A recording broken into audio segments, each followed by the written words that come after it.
Assalamualaikum warahmatullahi wabarakatuh. Salam sejahtera teman-teman, semoga sehat selalu. Hari ini Miss Fitri akan menjelaskan bagaimana cara kita bisa menguasai bahasa Inggris. Jadi sebelum kita bisa menguasai bahasa Inggris, kita harus tahu dulu nih, apa yang sebenarnya jadi core dari bahasa Inggris itu sendiri. Nah, core-nya yang paling utama itu dua ini ya, yaitu vocabulary dan grammar. Lalu apa itu vocabulary dan grammar dan kenapa mereka itu sepenting itu? Kita masuk ke selanjutnya. Oke. Nah, kita mulai dari vocabulary dulu. Jadi basically, sederhananya, vocab itu katanya ya. Jadi untuk kita bisa menjelaskan sesuatu kan kita butuh tahu katanya terlebih dahulu ya. Misalnya kita mau menjelaskan tentang jeruk, kita harus tahu dulu bahwa bahasa Inggrisnya jeruk itu orange itu. Jadi basically vocab itu tuh pembenaran kata kita. Tentu saja semakin banyak pembendaraan yang kita punya, akan semakin fasih kita berbahasa Inggris gitu ya. Makanya kenapa mungkin teman-teman yang masih ngerasa basic banget di bahasa Inggris, PR utamanya sekarang tentu saja memperbanyak vocab gitu. Karena teman-teman pasti akan terbata-bata kalau misalnya teman-teman nggak punya terlalu banyak vocab. Kayak teman-teman tahu sebenarnya mau ngomong apa, tapi karena nggak tahu bahasa Inggrisnya apa, akhirnya biasanya kita jadi terbata-bata. Nah, jadi yang utama adalah vocab. Jadi kalau harus diilustrasiin, vocab itu tuh kayak bahannya. Jadi kita tuh harus punya bahannya untuk bisa menciptakan sesuatu. Jadi vocab adalah bahannya. Terus gimana untuk menjadikan si bahan ini sesuatu? Itu dengan grammar. Jadi ibaratnya kalau kita mau masak nasi goreng, vocab itu tuh kayak nasinya, sayur-sayurnya, dan bumbu-bumbunya. Sedangkan untuk bisa menjadikan dia jadi nasi goreng, kita butuh tahu grammar. Nah, grammar ini adalah rule book-nya. Apa sih yang jadi ketentuan dalam bahasa Inggris? Basically, secara struktur bahasa Inggris kan kayak bahasa Indonesia ya. Kayak mereka juga SPO gitu, subject, predikat, objek. Cuman yang membedakan karena bahasa Inggris itu punya banyak karakteristik yang teman-teman nanti pasti sadari. Misalnya bahasa Inggris itu punya kesadaran gender. Kita kalau mau ngomong dia laki-laki dan dia perempuan, kita harus ngeh tuh kalau dia laki-laki berarti pakai he, kalau dia kalau dia perempuan berarti kita pakai she ya kayak gitu. Terus mereka juga punya kesadaran waktu. Apakah kejadian ini sudah terjadi, sedang terjadi, atau akan terjadi? Nah, itu akan menentukan tense apa yang akan kita gunakan. Dan semakin banyak grammar yang kita tahu, kita akan mengurangi kemungkinan kita miskomunikasi dengan orang yang kita ajak bicara. Makanya kenapa orang yang punya pengetahuan grammar tinggi itu biasanya lebih jarang salah paham dibanding teman-teman yang mungkin masih belajar. Oke, terus bagaimana cara kita mau improve vocab dan grammar kita? Mungkin kita mulai dari vocabulary dulu. Eh, kita mulai dari active vocabulary. Jadi apa sih yang disebut dengan active vocabulary? Jadi biasanya tuh kan kita kalau mau menyerap vocab baru atau kata baru, kita pakai skill pasif ya. Apa skill pasif, Miss? Ada reading sama listening. Jadi teman-teman yang punya kebiasaan untuk membaca artikel atau baca komik bahasa Inggris atau mendengarkan podcast berbahasa Inggris, teman-teman mungkin lebih punya banyak pembendaharaan kata dibanding teman-teman yang nggak punya hobi tersebut. Tapi sebenarnya vocab itu masih pasif. Kenapa? Teman-teman tahu, tapi teman-teman jarang pakainya. Jadi caranya harus gimana, Miss? Caranya dengan yang tadi dari vocab pasif yang kita udah paham, kita tahu nih apa maksudnya, kapan penggunaannya, tapi karena kita nggak pernah pakai, jadi kita tetap nggak muncul tuh ketika kita pakai skill aktif. Apa skill aktif? Jadi skill aktifnya adalah writing dan speaking. Jadi untuk mengubah skill pasif yang tadi kita sekedar tahu dan oh ini artinya ini, nah kita harus mengubah itu ke skill uh, ke aktif vocabulary dengan skill aktif. Jadi semakin banyak kalian menulis atau semakin banyak kalian berbicara menggunakan kata-kata tersebut, itu akan memperkuat retensi si bahasa itu tuh di otak kita. Jadi ketika kita mau menyampaikan suatu, biasanya si kata tuh langsung pop up tuh di kepala kalian. Itu. Dan selanjutnya adalah kita harus paham konteksnya, konteks dari si vocabulary itu. Biasanya ini akan menguntungkan teman-teman yang suka main game berbahasa Inggris gitu. Misalnya game-game sederhana kayak Harvest Moon. Mungkin teman-teman yang suka game-game kayak gitu kan punya vocab tentang perkebunan atau tentang Forbes-nya yang kayak gitu-gitu. Nah, itu akan membantu teman-teman juga, tahu kapan ini dipakai, kapan itu enggak, yang kayak gitu. Jadi kita juga harus, bisa tahu konteks dari si kata tersebut. Terus selanjutnya adalah developing an awareness of style. Apa itu, Miss? Jadi basically, awareness of style itu kita tuh punya sense kapan kita harus pakai kata itu, dan sense itu bisa kita latih dengan cara kita mendengarkan penggunaan si katanya di natural settingnya. Biasanya paling aman ya dengan nonton film sih ya, karena biasanya kan di film itu memang natural setting si vocab itu dipakai. Jadi mungkin kalau teman-teman yang punya hobi nonton itu akan membantu. Cuman mungkin sekarang yang kalau subtitle bahasa Indonesia sekarang jadi bahasa Inggris, terus lebih aware tentang walaupun mungkin teman-teman masih struggle karena ya nggak tahu artinya lagi yang kayak gitu ya. Itu harus dipaksa memang. Habit untuk bisa berbahasa Inggris itu dimulai dari memaksa dan, meningkatkan keterpaparan kita terhadap bahasanya. Jadi, kalau kita udah punya, hobi yang bisa meningkatkan keterpaparan kita sama bahasa Inggris itu enak banget nantinya. Terus yang terakhir adalah kita harus tahu kelas kata. Nah, kelas kata ini nanti akan membantu terutama di, ujian listening dan di reading ya, di skill pasif, dan utamanya adalah kita tahu minimal 4 kelas kata ini, noun, verb, adjective, dan adverb.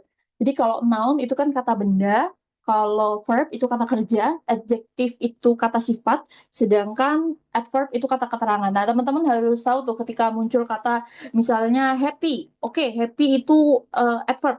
Tapi kalau happy jadi happiness, oh dia udah berubah tuh jadi noun. Nah, itu teman-teman harus, tahu tuh, oh kalau ini tuh dia maksudnya noun, itu verb. Nah, ini semua butuh waktu ya. Jadi, kalau saranku memang bukan dihafalin, tapi memang di familiarity. Jadi oh jadi terbiasa gitu. Jadi kalian nggak, sekedar ngafalin sesuatu yang kalian cram di otak kalian dan bikin kalian malah burnout. Oke, selanjutnya tentang grammar. Mungkin yang pertama paling dasar itu adalah mengerti tentang subject verb agreement. Subject verb agreement tuh yang kayak aku bilang tadi bahwa di bahasa Inggris itu kan subject, verb, object. Cuman karena secara karakteristik bahasa dia macem-macem, kalian harusnya tuh misalnya yang paling biasanya kita sering salah itu terkait singular sama plural. Di bahasa Inggris itu kalau subjeknya singular, biasanya verbnya juga harus ada indikasi dia itu menjelaskan si ininya tuh singular. What I means kayak kalau she eats, dia harus ada S-nya. Kenapa? Karena dia singular. Kecuali ini they. Kalau they kan dia plural, ada banyak.